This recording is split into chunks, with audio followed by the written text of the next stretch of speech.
1, 2, 3, 4. When I turn my radio dial, all I hear is pop country. Those corporate jerks sure get on my nerves. That ain't country to me.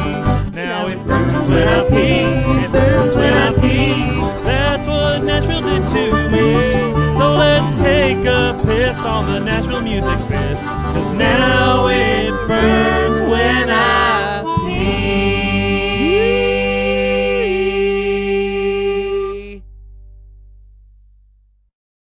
All right, we're out here in the evening air. So pleasant. You're back with It Burns When I Pee, and we have with us Mike McClure. I love the sound of that whole sentence. Yeah. So you played a great show tonight. It was interesting to watch you play live because I've never had that opportunity. And first, what I noticed is you enjoy what you're doing. You enjoy the music that you're playing, and that's absolutely. Well, that's been the thing too. I haven't spent a career learning other people's songs or singing something someone else wrote. They all still ring true to me because I wrote them. And it's easy after a while on the road. We've been out. This will be almost 6 days. To get lost in that, and that was the whole goal. Well, you're from Oklahoma originally, right? And so the red dirt influence, I guess, is kind of what I wanted to talk about first. Yeah. Because we talk about alt country, we talk about Americana roots. But red dirt is its own section of the country where that originated from. So can you kind of talk about how it's influenced your songwriting and your musical taste even? Yeah, absolutely, because I was from, like I said, Tecumseh, Oklahoma, which is a small town. My parents were teachers, and just a real small Oklahoma town, not a whole lot going on, and anything you heard musically was mainstream, or in my own situation, was what was ever on the radio growing up, and kind of had a limited scope as to stuff. And when I moved to Stillwater, start going to college, actually finishing my degree, or trying to, didn't quite do it. But moving there, I went out to the farm, which was a place where a bunch of songwriters would hang out, and they were all really good, and turned me on to Neil Young stuff and Van Morrison, and check this album out, try this capo, smoke this. Right. But it was just a real bohemian type thing that I'd never been around, kind of, the town I grew up in, I'd never been around it.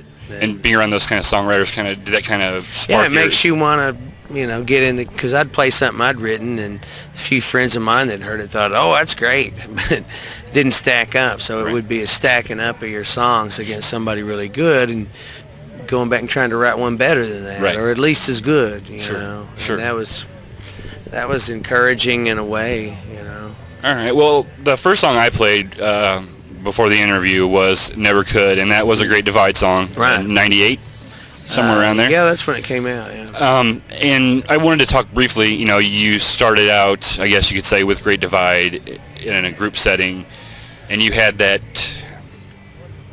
commercial. I guess you would say. Would you say that was Great Divide was more of when you started? I mean, there was more. You had backing, from a record label and such. Well, the Great Divide was an interesting trip because it was the first band that I'd ever really been in. I was with a band with the guy plays drums for Seether now, the rock band. We went to high school together, and we had a band, and we'd go play at basketball games, and anytime there was a timeout, we'd play Jimmy Page or whatever. And but then Great Divide was really my first band that kind of started traveling and actually became a job. Sure. And I got to quit my job at the lumberyard when I was 20, and I'm 41 now, so it's 21 years of just playing songs that I've written, and And speaking, being a songwriter primarily, would you say was your primary? Well, yeah, songwriter, producer, singer-songwriter. Right. I don't think of myself as a singer much, just an interpreter of my own what you're writing thoughts. Like I said, you've produced bands like Cross Canadian, Ragweed, Turnpike, Troubadours. Can you kind of explain what a producer does? Because there's a lot of artists and they get into producing. What does that actually entail? It's making the job run smooth. I mean, it's when you walk in, you have to record all the parts down. And to me, a producer is someone who knows how to make an artist that's coming to record as comfortable as you can. And there's just so many sterile studios. We go in, they put you in a box and you're communicating through headphones, and it's just uncomfortable. Where mine's more like it's in the basement of my house. We sit around and make the songs, and we record it as we do it. Sure. You know, real naturally. And, do you think that comes out in the music? I do, absolutely. It doesn't seem so processed and Yeah, so... I think people are really playing like they would play if they were around a campfire trying to impress somebody. You know, and that's a hard vibe to accomplish in a studio, but I know how to do it. Right. So, you know, you were with Great Divide for a few years, almost 10 years. Uh-huh. You know, what made you decide to leave that? To me, we'd gotten a record deal after being independent for 2 albums and like hiring our own press and we were our own record company, and I loved doing that. And then when we signed with Atlantic, I think everybody's modes of thinking shifted to the next level that was considered national. Sure. Where I was always more about how the songs can go. Right. And I felt like I was making an album with 10 possible hits as opposed to an album that's going to take you on a trip or something. Sure. And I felt like the art side of it was getting pushed out, and everybody was burning out on each other. 10 years in people's pockets, you know. Right. I've had close range. Yeah, I've had 4 sets of co-hosts in 5 years. I can't, you know, so they get burned out on me awfully quick. Well, me too. Yeah. So along with, you know, doing that, you also started up a record label, 598 Records. Yeah. Can you kind of tell us a little bit about, you know, what made you decide to start the label and kind of what goes into, you know, to building a independent label? Yeah, a guy approached me from my hometown and said, "Hey man, I want to start a label." Man, that's the last thing I want to do. You know, I've spent my life fighting them. Right. You know, but he brought the Damn Quails to me, which I thought was a great band, and said I want to sign them first, and said, well, if you'll agree to put X amount of dollars towards promotion, I'd get behind it, because most people will make a record and they have no money to promote it as far as radio. Sure. And, you know, press and PR and all the parts that it takes to make a record. It's word of mouth, yeah, but it's not big enough to move like still parts of the old machine. Right. You know?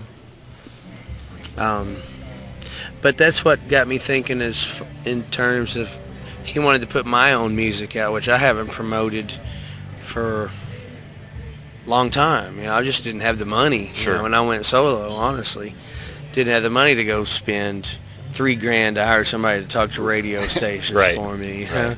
It's like either that or pay the mortgage. Right. You know?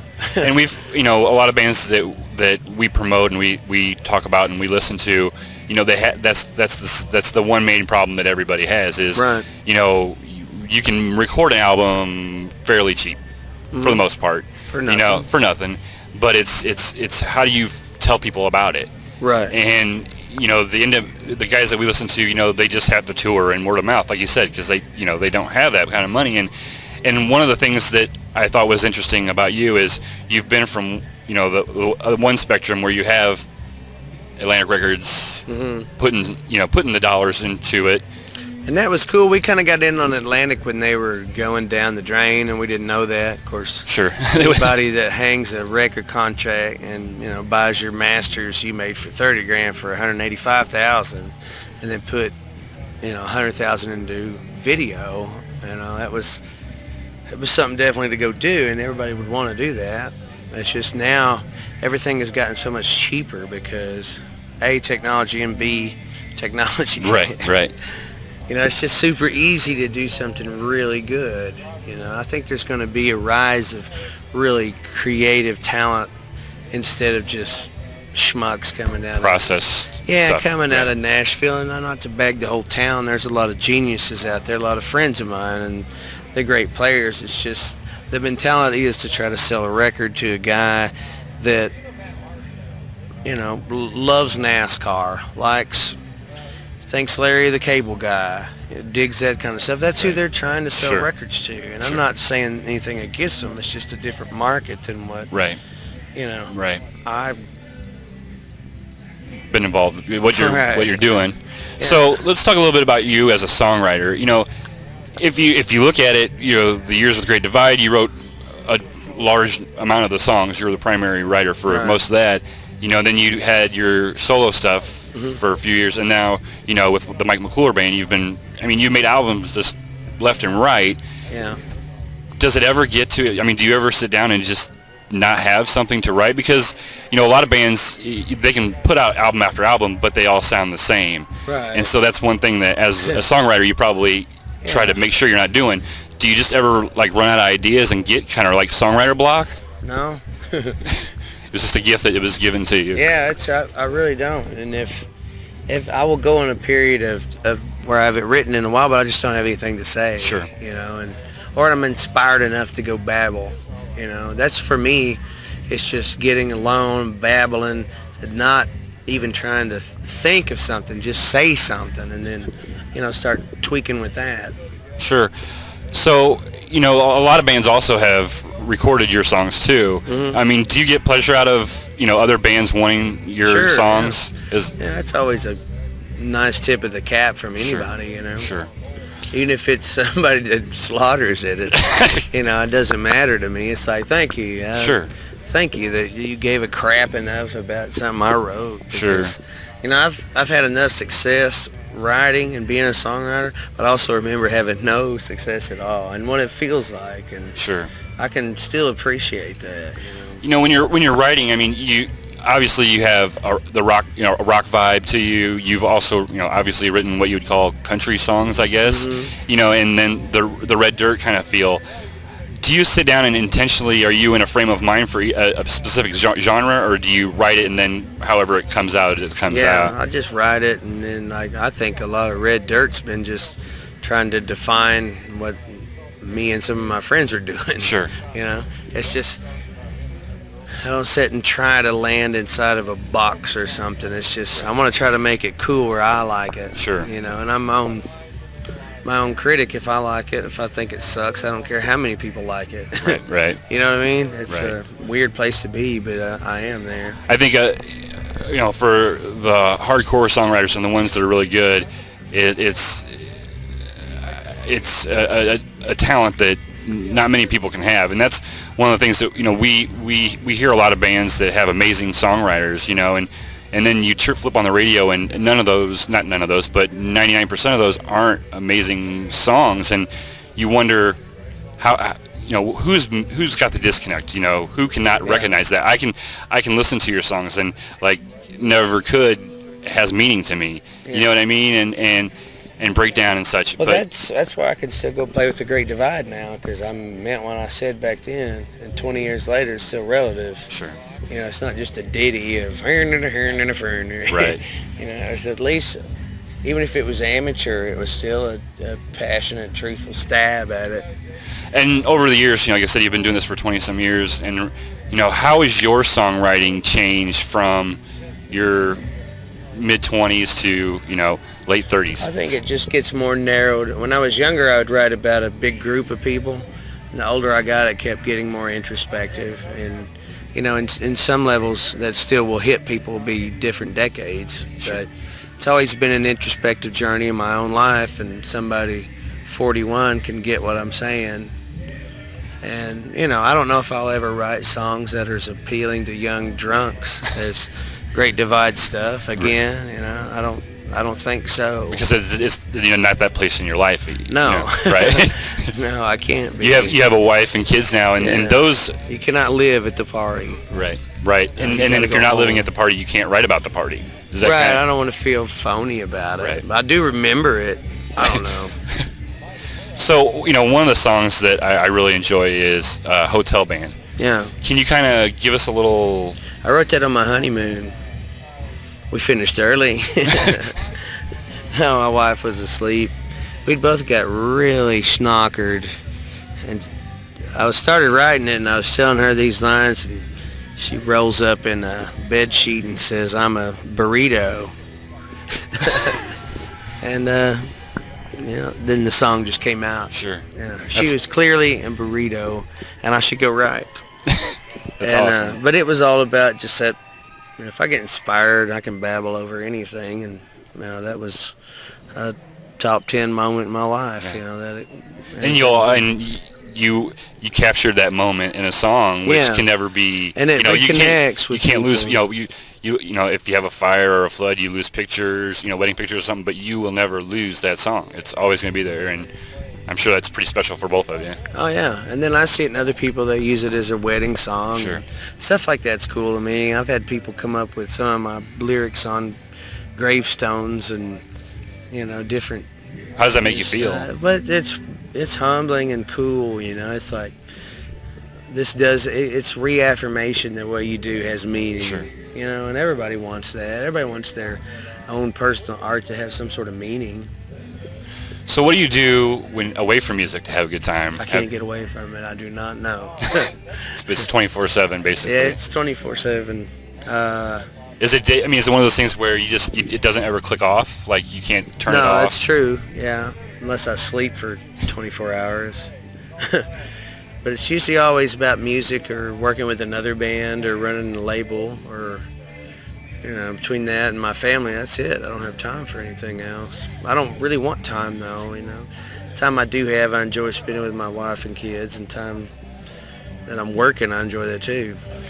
So, we did talk about it a little bit, but, I kind of want your views on, Nashville. Like I said, I'm not saying, bash this or bash that, but sure. We have a lot of fans that are, fuck Nashville and blah, blah, blah. And like you said, they need to be better than that, better than Nashville. I see fuck Nashville, because they didn't accept you weren't good enough, and then, it's now they're in Texas, and that gives them some sort of a leg up to say Nashville. And sometimes when they do that, their songs are worse than crap I hear out of Nashville or out of and it's not so much Texas too. It's not so much. It's not just some little catchphrase that Sure. exempts you from being worth the shit. Right. But and it's not so much Nashville that is the problem. It's the corporate. Corporate music has quite an influence on. If you were to go right now and you were to have a label, a label would sign you a contract. They do have a lot of say in what you do, and it does restrict you, wouldn't you say? Some do, but I would never sign one that restricted the Sure. creative process. And that was cool about Atlantic. They didn't touch our masters, and I didn't want to go have it re-recorded and Right. homogenized to slide. Right. And that mentality right there is the difference between, to me, Red Dirt and Nashville. It's I want to make my stuff like I like to make it, and I think these bands, these Red Dirt bands or whatever, have all done better than acts with Nashville power behind Sure. them. It's just not. It still works, but if all that promotion money was spent on something really good, is what I'm trying to make as an alternative Sure. with 598. Right. Take that promo money and don't spend it on that. Spend it on something great. Sure.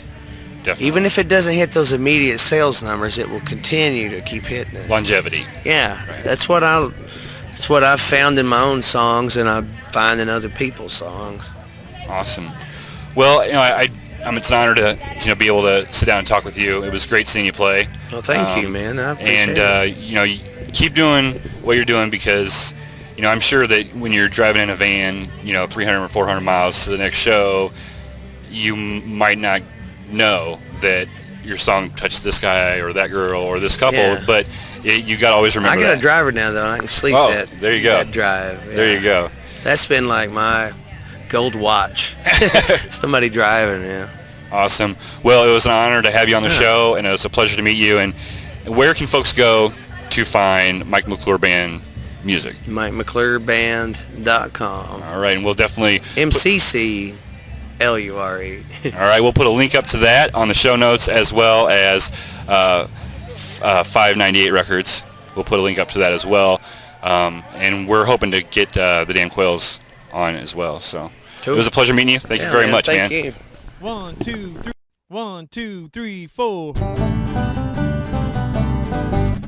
I turn my radio dial, all I hear is pop country. Those corporate jerks sure get on my nerves. That ain't country to me. pee. It burns when I pee. That's what Nashville did to me. So let's take a piss on the Nashville Music Fest. 'Cause now